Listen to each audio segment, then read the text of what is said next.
po is hindi yun yung original name ng place. So, ang original name nito is Ganduyan, kaya po meron... Ganduyan Museum.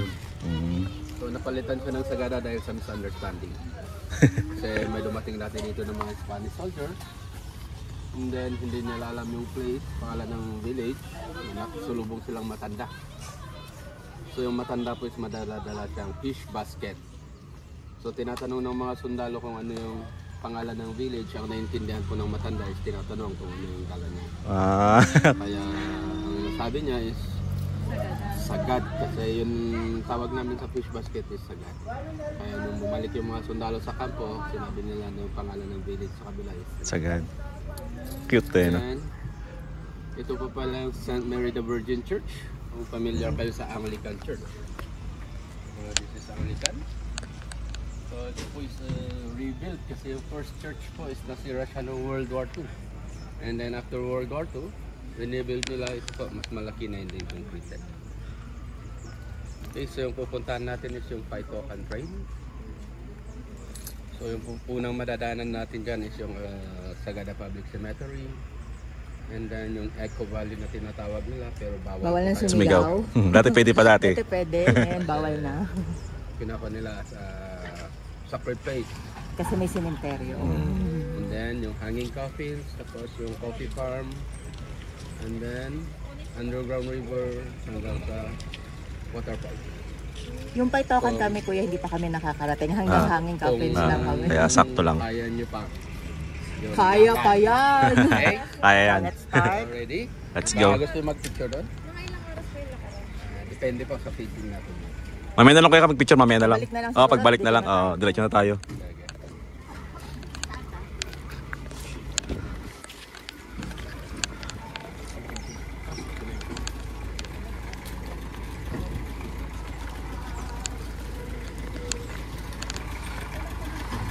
Yung sa likod ni Kuya para marinig yung ano ni Kuya. Ba't yung sa likod kayo para marinig yung ano niya.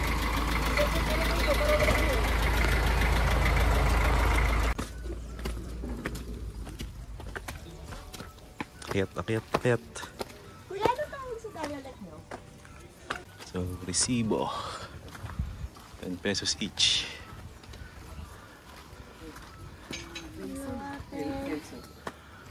Wala na yata yung sticker ko dito. Pinanggal ko na. Wala na. Yung? Sticker ko. 10 pesos each na. Bago na yan? 10 pesos each and then pahiram po yung resibo. Yung resibo sa Ayaw. Yan po yung wild sunflower. Sunflower pa rin talaga siya. Yung wild sunflower po is napakalaking contribution yan dito sa Sagada. Kasi yan po is naging isa sa agricultural category. Kasi ang sunflower is once a year lang siya bulaklak. And then dito naman sa Sagada is once a year din kami nagtatanim ng palay. Sinasabayan nyo sa bale. Okay. So sa ganun na pagka mamulaklak na siya, so doon na po kami tatanim. Isang magsaka. So siya yung pinaka parang ano nyo. signal. Yes. Galing ah.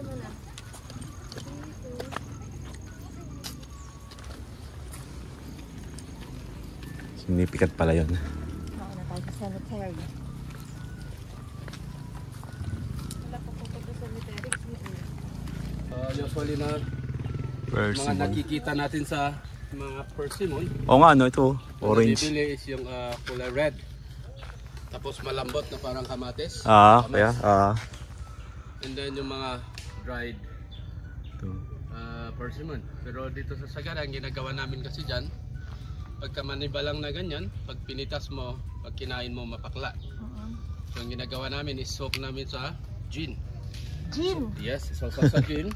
Tapos Balutin ng cellophane after 3 days. Crunchy pa rin siya pero matamis niya. Kasi nga parang Binuburo. Para magkukon yung para matanggal yung ano niya, pakla niya. Sa pakla niya. Galing ah. Pero ang texture pa rin ng kanya is parang ganun pa din. mansanas. Crunchy.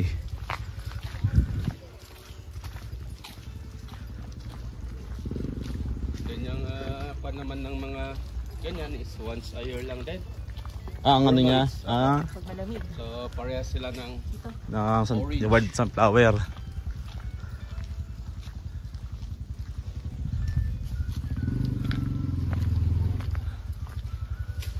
Domingo. Bakit dalawa? Para sa asawa. Oh, ready na yun sa asawa. Tama po ba? Opo. Oo. Edit ko muna. Okay. So ito yung Sagada Public Cemetery. So dati hindi kami naglilibing sa ganito. Ang pinaglilibingan namin is sa hanging or entrance ng cave. But when American missionary came here in Sagada, and then they introduced the cemetery. So kung mapansin nyo, may mga bakante. So ibig sabihin po noon, buhay pa yung asawa. So hinihintay na lang. Sinong nakapanood sa inyo ng dating called Tadhana? Kami. So nung lumabas yung palabas na yun, ano yung binansag sa Sagada? Where the Where the heart mouse go. Diba? Kasi nga ano, Hindi totoo yun kasi sa Sagada is my forever. Yes. Pag yun sa libingan, naghihintay. kasama pa rin sila. And then dito, yung paglibing po dito is free. Walang bayad. Ginagawa nilang pagka may asawa, dalawahan na. Kasi Kaya libre siya, pati yung labor ng gagawa dyan, Libre din. po. Parang bayanihan. So at least kung mamatay yung asawa Meron na agad niya, pipuntahan. naka-ready na po. Then, celebrate din kayo ng All Saints Day. Yung Oops, careful! Oh, kuya. So, ganun Yes din po. dito. Pero usually kasi na ginagawa sa ibang lugar is dadalaw sa puntod, magdala ng bulaklak Kandila. at tirik ng kandila. But here in Sagada, instead of candle, we bring wood. So bukas po, ng hapon, kung kuan, dito, after ng mass ng afternoon, mga around 4:30. So yung priest akyat dito, i-bless yung mga puntod, bless yung kahoy, and then sabay-sabay na sindihan. Ganyan yung itsura niya sa cemetery pagka sa hapon. Anong oras po kami pwedeng pumunta dito? Around 4. 4 o'clock. Sa mga 3:30 dapat. Lakad na tayo. So, doon tayo. Taas. Kahit dito, para iwas hagdan muna. Tayo mas pagod.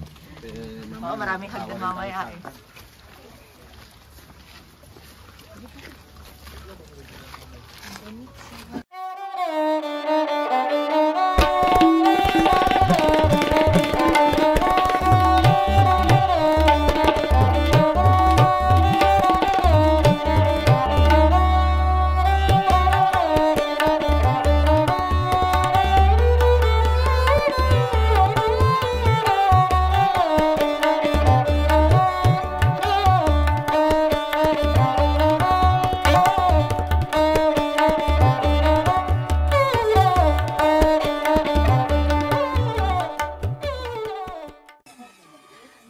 Ito po yung pinaka-accessible na hanging coffin na pwede natin siyang lapitan ng ganito kalapit. Well, kung mapansin nyo, may dalawang klase ng coffin na nandyan. May maiksi, may mahaba. So yung maiksi po na yun, hindi ibig sabihin na maiksi yung coffin is baby or bata ang nakalagay. Adult din po siya, pero yan kasi yung old tradition. Naka-fetus pa si... fetal? Then, Fetal. Itong mahahaba kasi na to, yan na po is influenced by the Americans. Yan kung mapansin nyo, may cross. So regardless sa religion, if you are qualified to be hanged, you will be put in a hanging position. Kasi not everybody is allowed to be hanged. So may qualification po siya. The first qualification is kailangan born and raised dito sa Sagada. Second is God influence for the community. So ibig sabihin walang record. And then third is yung kailangang matanda, elders. But being an elders is not according to age, not according to status. Status na kahit 45 years old ka, for example, kahit 45 years old ka, but you have a son or daughter that get married or may mga apo ka na, you are considered as elder. Pero kahit yung edad mo is more than 100 but you're still single or wala pang mga anak na napakasal, Hindi ka you're elder. considered as young, bata pa. Oh my God, elder na ako. Forever Young. forever single means forever young. Ganun. So, and then, kung mapansin nyo, may upuan din doon na nakasabit. So, yung upuan po na yun, yun yung tinatawag nilang death chair. So, doon po pinaupo yung patay sa last day ng lamay. Kasi dito sa Sagada, pagka may namatay, pag nilalamayan siya, pag nakahiga sa kama or sa sahig, hindi pa po namin tinatawag na patay. We considered him or she as a sick person. Parang nagpapahinga lang, may sakit, natutulog lang. Gano'n. And then sa last day ng lamay, within 24 hours, paupuin namin siya sa upuan. So So ganito po yung itsura niya pagka pinaupo sa upuan. Ayan po. Okay. Ayan. Talagang patay na. Pwede pong makita naman. Kung mapansin nyo, nakatali po yung noo Oo. baba para hindi matumba sa upuan. And then, Ay, naku kuya. kapag kaililibing siya, kung dito siya ilalagay or sa entrance ng cave, early in the morning pupunta doon yung mga kalalakihan, dala-dala yung kabaong. So nauuna po yung kabaong. Kung dito siya ilalagay, gawa sila dyan ng scaffolding or temporary ladder. Tapos ilagay yung kabaong. So ganito, yung baba ni Sumba dyan. Tingin ako. Yan pa. Oo nga, may cellphone. Pagka nakalagay na dyan yung kabaong, susunod naman yung katawan. 1 PM in the afternoon, susunod yung katawan, babalutin siya ng burial cloth na naka-fetal position. So naka-fetal position siya, kaya nag-fit sa ganun kaliit na kabaong. Kaya naman po siya fetal position. Fetal, kasi fetus. Yung baby sa sa tiyan, ang nakaganon. paniniwala kasi nila is if you came out to your mother's womb in a fetal position, you must go back into the mother earth in a fetal position also. Kaya nag-fit sa ganun kaliit na kabaong. And then, ang magbubuhat doon is members of family, una. So sa mga babae po, isinusuon nila sa ulo. Then i-assist ng mga kalalakihan para hindi mahulog. Sa mga lalaki, sinubuhat sa balikat. After ng members of family, ang susunod dyan is community. So here in Sagada, pagka may living, it's like holiday. Kasi halos lahat po is makikitulong. Bawal pong pumunta sa bukid, bawal magtrabaho sa construction. So halos lahat po is pupunta makikipag-living. And then may kasabihan din kasi yung mga elders, yung mga matatanda, na pagbuhat-buhat mo yung katawan ng patay, tapos may likido na kahit na anong klaseng likido, pumatak sa katawan mo, it means good luck. Swerte, kaya halos lahat po is gustong makabuhat. So para mabigyan yung mga iba, yung privilege na makabuhat sa patay, kasi dati, yung dinaanan natin na yun, hindi po ganyan ang daanan. So natural trail po yan, kaya pagkatag-ulan, madulas. Kaya ang ginagawa nila, pila-pila po dyan yung mga tao, tapos pinagpapasa-pasahan na lang. Then pagdating dito, pagka nailibing na dyan yung patay, so yun na po yung parang pinakahuli nilang pagpunta rito, hindi na po nila binisita. Unlike sa cemetery na mayroon tayong All Saints Day o araw ng mga patay na pwede natin silang dalawin o kung anong oras natin gustong pumunta, pwede po tayong pumunta ng So dito po, pagka nailibing na yan dyan, kahit anong mangyari, mahulog man o Wala silang pakialam na. Dyan, so hindi na po nag-atubili yung mga kapamilya niya para pumunta pa rito para iayos. So let the nature do the rest. Bahala na yung nature na mag-decompose sa katawan, kabaong ng mga patay. Then, ang kuwang kasi namin dito, kaya nilalagay sa hanging o entrance ng cave, is ancestral animism. We call it ancestral because we believe that yung mga mahal namin sa buhay na mga namatay is yung mga kaluluwa nila will become our guardian angel. And then, animism because we believe that in the nature there's nature spirits like sa river, ganyan.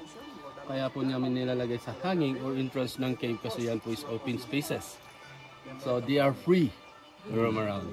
Unlike sa cemetery, if you are 6 feet under the ground, you are suffocated. Andun ka lang. Ganon. And then, parang buhat-buhat mo yung mundo.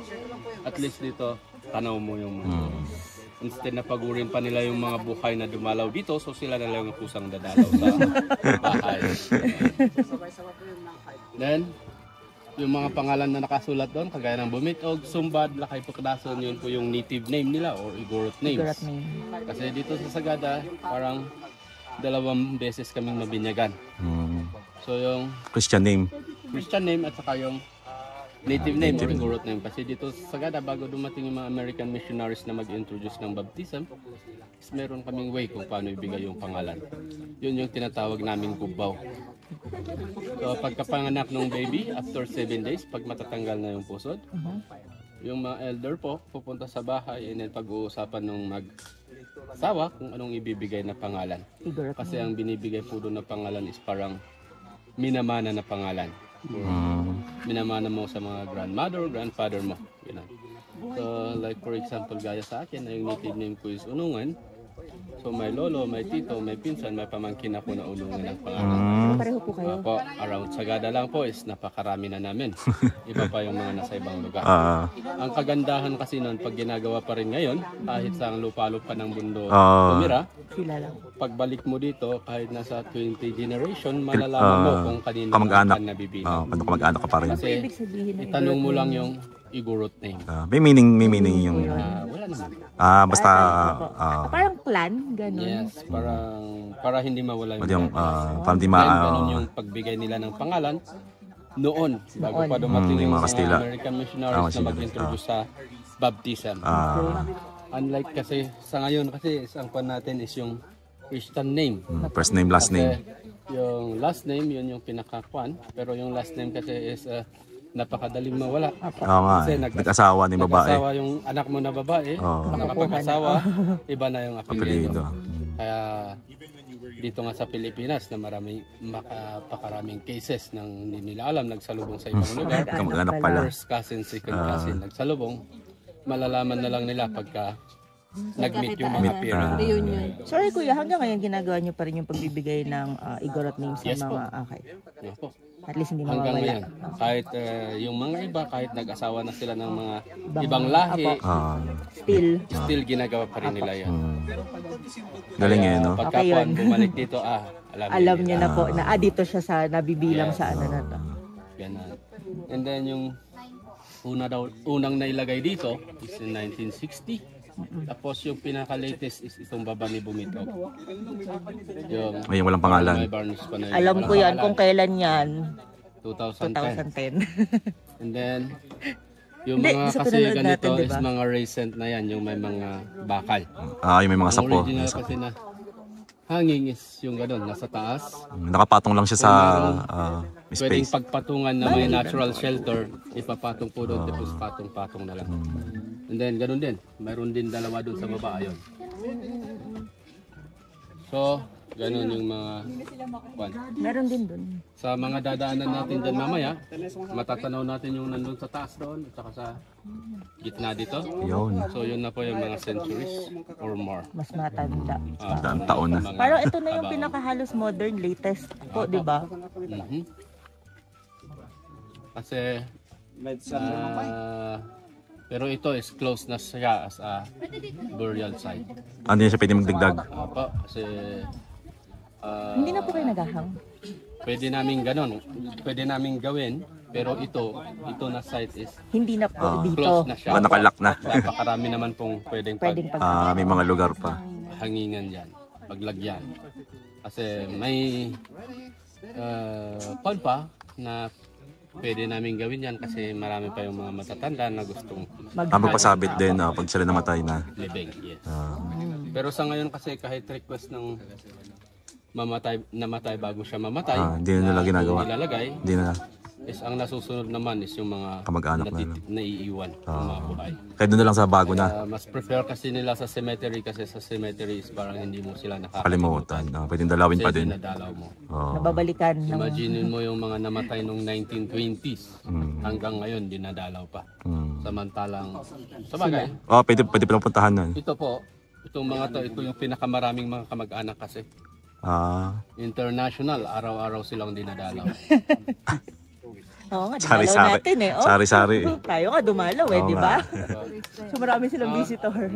May question about the hanging coffins? Ayan, kayo ay may question Kaya kayo. may question kayo. May nahulog na rin mga copies. So dito na site is wala pa naman po. Pero doon sa Lumbiang Burial Cave, yung entrance ng cave connection, Marami. pagka papasok ka po doon, pasok ka sa loob, doon mo makikita yung mga nahulog. Kasi nung 1990, mayroon yung Lumindol. earthquake na tumama sa Baguio. Then malakas din yung impact niya dito sa Sagada. Kaya yung may mga kabaong nahulog sa baba. Kaya pagka papasok ka sa Cave cave connection. connection, madadaanan mo sa baba yung mga nagkalat ng kabaong, Kalansay. skulls na madadaanan mo doon. Hindi tinatanggal. Hindi, nandun na siya.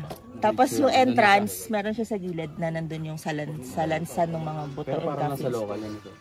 Hindi ko lang alam kasi kung pwede nating puntahan ng walang tour guide doon. Hindi pwede. Parang hindi kasi Bawal na. papasok ka sa bababa doon sa Bawal na. entrance kasi kami kasama namin yung tour guide nung nag-entrance kami noong January pero kasi nakapasok na kami doon. Nakapag-cave connection na kami. So puro ano talaga sa loob. Puro yun, may makikita kang buto, kahoy nung Parang ganyan din, nga lang nasa parang loob lang ganyan kasi din. ng Kaya lang yun kuweba. nga. Tapos may isang Kuweba. area na sa lansan sila. Ah, Nindon nyo, kung napansin nyo doon, halos lahat ng kabaong halos pare-parehas. Yes. yung kahoy na inukit na ano, punong kahoy. Nakasalansan lang siya. As in like, Kung, kalansay talaga nandun. kung dito sa Pilipinas, dito lang kasi sa Sagada yung may hanging coffin. Pero pagka yung burial cave kasi naman is Luzon, Visayas, Mindanao, is may mga kanya-kanyang burial cave yan. Kanya-kanya rin tradition. Pero meron din sa mga karatig nating bansa, kagaya ng China, Indonesia, ginagawa rin po nila yung hanging coffin. So may question pa about the hanging coffins? Okay na kuya. Okay na kayo. So yun. Yun yung mga History. ninuno kasi namin, mga matatalino. Alam nila yung makukuha sa future. So ginawa nila yung mga yan para sa mga next generation kagaya namin. Kasi kung hindi nila ginawa yan, di walang turista, wala kaming pagkakaitahan, walang trabaho, baka maraming tambay sa Sagada. Di po, masisipag kayo dito. Naku kuya. Okay, so Tara yung na. next natin is natural trail na po siya. Yan, hindi na namin alam yan. Hindi na po ganyan yung dadaanan natin na sementado. So dyan po, natural trail na siya.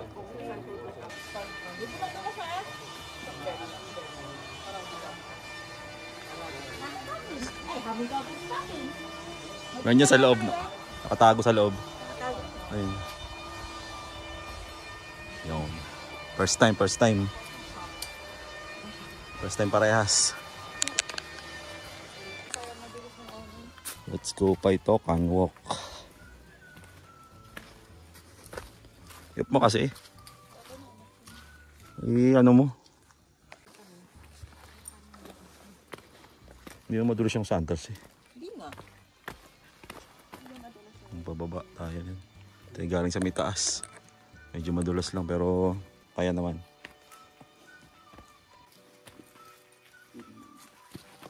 Ganyan din. Fair.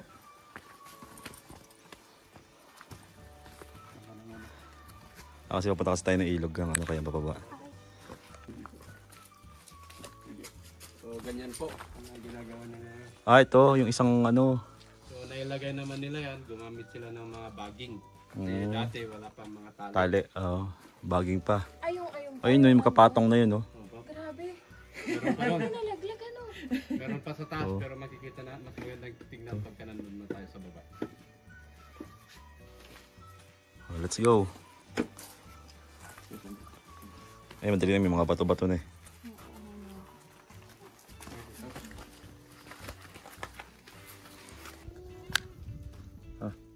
Ba na? Taas na. Yun naman, ilagay nila yun, galing sila sa baba. Ay, sa taas. Tapos pababa naman. Yeah. Dito ko napatunayan na totoo. Balas taas ng galing yan. Hindi natatanggal ang daliri ko. Effective yung glue. Nagpabudol ako eh. Ako yung nabudol. Saan ka tumapak dito? Hey love. Diyan, sa plat. Isang nakalubog. Ba't ilang taon na ba ako? 42. Yeah. Bababa pala. Taas, ang ganda ng kulay ng ano. Ting puti. Magkukuha ba kami ng Arian sa April? Ang tao si Apple. Hindi mo magpapakulit. Yeah, yan. Laki mo kasi akabang mo. Laki-laki mo eh. Pero kuya pa rin yan, ano? Oo nga, ito. Wala pa kayo nakakapasok ito, kuya? Ano nga yung bago lang? Balak, bangal. Ano? May bago. Tapos may tubig sa loob. Oo, meron naman. Kalahati, nilubog na ano. No?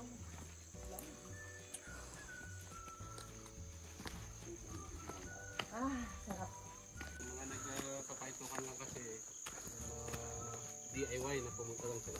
Kasi pag junior ka, hindi ka makakapunta rito eh. Ay, ganun. Iwasan nila. Pagka travel agency, limited yung oras. May oras. Kaya pangit pag Kaya yung mga malalaking grupo, puro ano yan, ano? comments lang. Joiner lang. Tapos balik. Mahaba pa to. So, Yes! Pero malamig naman. mas mahirap lang maghanap ng Ay! Finally. Nakita niyong kwarantahin. Hinihingal na. Tayo ngayon sa coffee shop.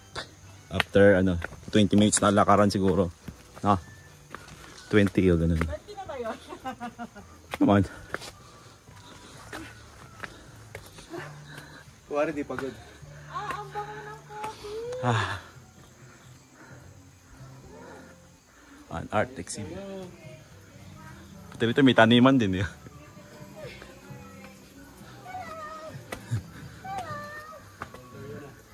Ayun ang mga ano. Bait eh, no? Lagi.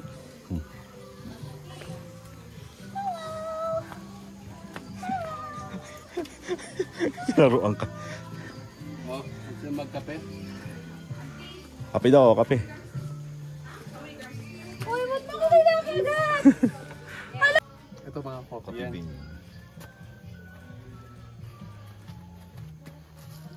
Iba yung kulay nila. Ay, bakit nga ba? Ayan nga. Uy, ganda. Classic. Can I ask, what's bao and egg coffee? It's like a Vietnamese coffee. You use the egg yolk, then you fry it. Egg yolk with condensed milk, broth with energy drink. Coffee. Bao and egg coffee. Ang buwaba. Anong idea kung saan siya mas malapit na sa egg? Vietnamese. Etag preo. Etag. Etag. Yung ano nila, yung smoked pork. Pinapausukan lang yan pre. Para ma-preserve. Ha? Ano yan? Ha? Ano siya?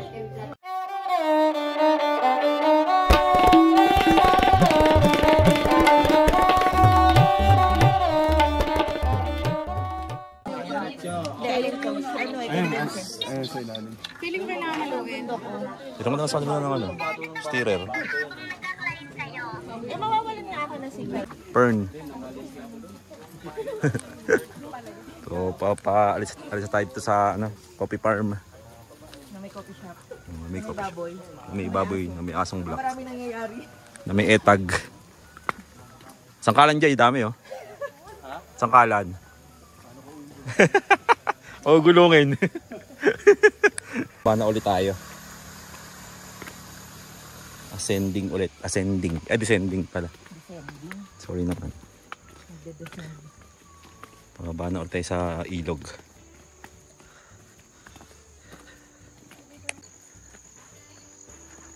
Parang, hindi, pero hindi.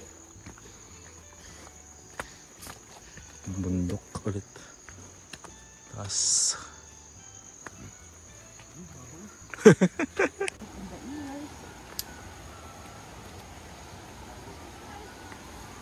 dahan-dahan ka tayo. Likod ulit. Ha? Sa likod mo ulit lagay. Hindi nakabalanda. Gusto ko yan. Ay? Lalim mo. Isa ito sa mga highlight dito sa Paitokan Walk. Saka yung kanina yung coffee shop. Takas ng ano nyo, current ng water niya. Pwedeng maligo rito kung gusto nyo maligo. Dala kayong panligo. Dalawa kasi wala pa kami picture dito.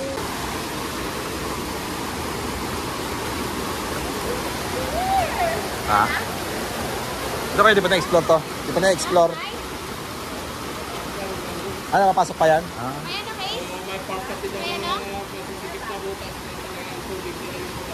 Kaya di makadaan yung tao.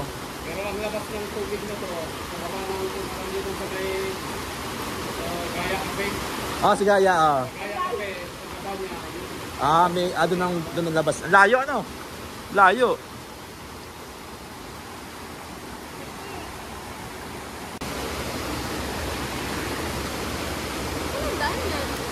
Yun sa may trail.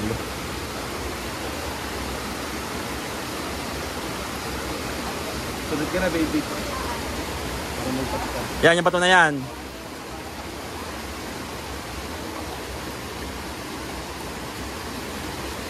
Yan. Basa ka kasi. Ikaw na pre. Wala? Pahawakan mo na lang kay kuya yung ano, kaya yung ano mo, camera. Para sigurado.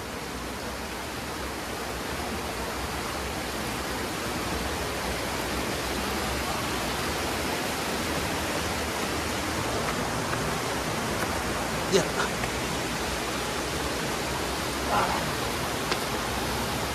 Dito lang kuya.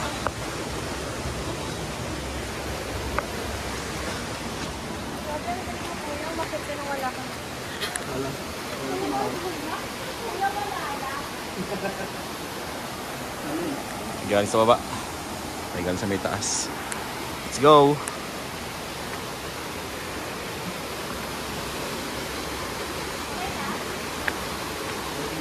Pag dito umuulan, dito pag umuulan, basa. Oo, puti ito eh.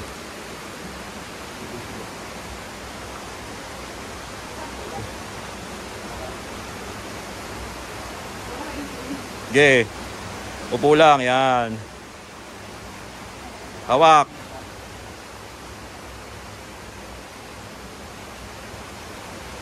Hawak kay kuya, isang kamay.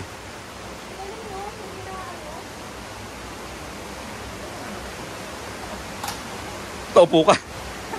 Pusay. Laki-laki mo eh. Bato. Lamig na ba yun? Oo nga na lamig niya.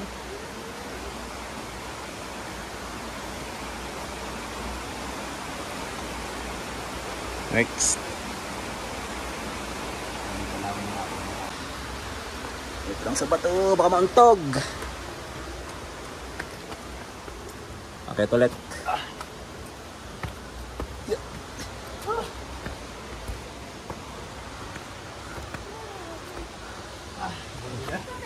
Tayo galing kanina. Oh. Bye-bye. Ano na? Ayan, kain nila yan.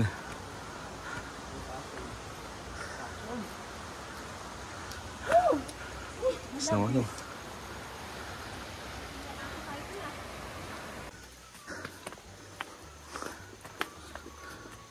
Lakad, lakad, lakad.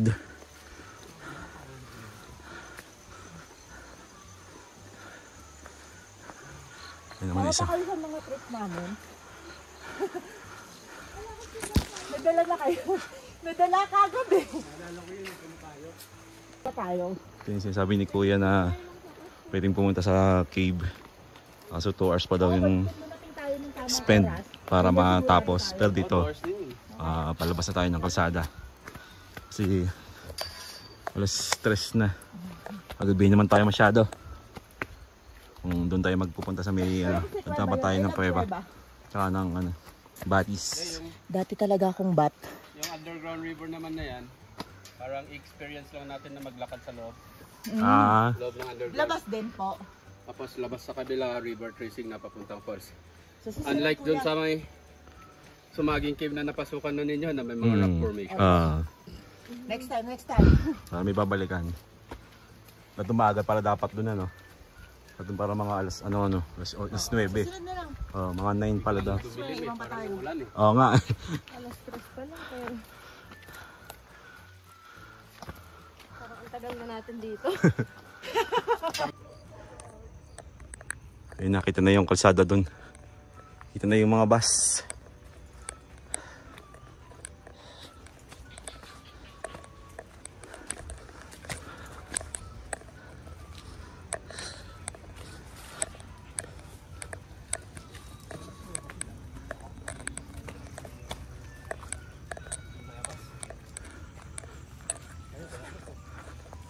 pre. Bayabas. Sige. Baka. Bayabas, free. Free bayabas. Malabasin man na tayo. Pre. Bayabas. Libre lang dito sa Sagada. Sa ating binibili. Okay lang.